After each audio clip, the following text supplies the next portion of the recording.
High, আমরা এখন যাচ্ছি বর্ধমান। এই যে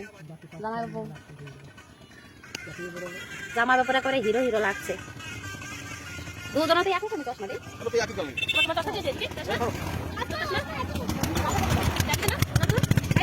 জানেন কি করেছে?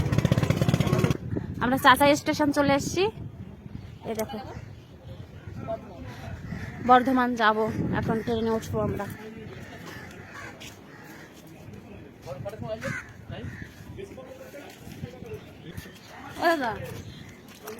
কখন আসবে ট্রেন? 4:20 আসবে। কয়টা বাজে এখন তাহলে? টাইম দেখতে হবে। একজনের চশমা পরেছে আর একজনের চশমা পরে নাই। এই দেখো 48 একজনের হিরো সেজেছে, হিরো, আর একজনের হচ্ছে জিরো। কখন আসবে? 7 এগারোটা। না এগুলো থাকে একটু রোদে কোথাও বেরোয়।